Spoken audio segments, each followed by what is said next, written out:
जय मसी सबैजनालाई life word day by डेमा तपाईलाई स्वागत छ। प्रिय हामी क्रिस्चियनहरूले अहिले वर्तमान समयमा विरोध, कठिनाई, सतावट यी शब्दहरू बिरलै सुन्ने गर्दछौँ। बरु यसको साटो अहिलेका वर्तमान क्रिस्चियनिटीको विशेषता भनेको चाहिँ सजिलो जीवन, समृद्धि जीवन भएको छ।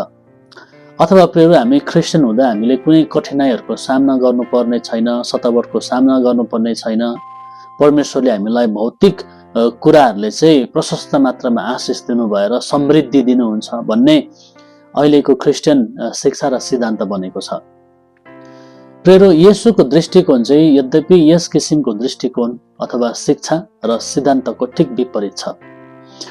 प्रिय हामीले आज ख्रीष्टलाई पछ्याउँदा तिर्नुपर्ने मूल्यको बारेमा वास्तवमा मानिसहरूले धेरै कुरा गर्दैनन् र प्रिय त्यसै कारणले आज हामी देख्छौं कि हाम्रो मण्डलीका विश्वासीहरू चाहिँ ख्रीष्टप्रति प्रतिबद्ध छैनन्। त्यसैले आज सामान्य किसिमको कठिनाइहरू पनि तिनीहरू सहन गर्न चाहिँ डराउने गर्दछन्।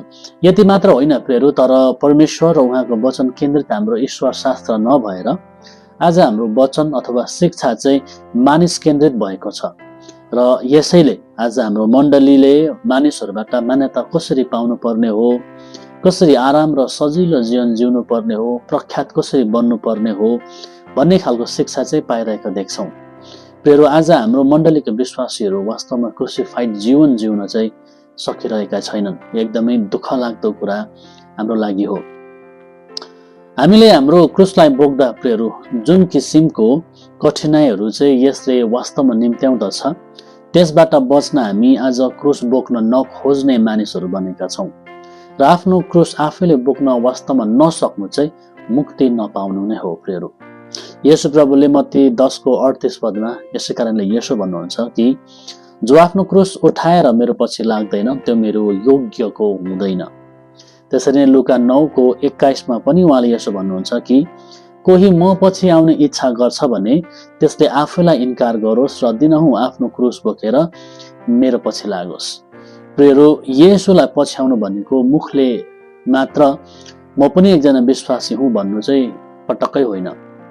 येशूलाई पछ्याउनु भनेको त प्रियहरू वास्तवमा मूल्य चुकाउन तयार हुनु हो, ख्रीष्टको लागि सबै दुःख र कष्ट भोग्नु हो, अपमान र गिल्लालाई सहनु हो र सबै खालको आरामलाई पनि लत्याउन चाहिँ तयार हुनु हो।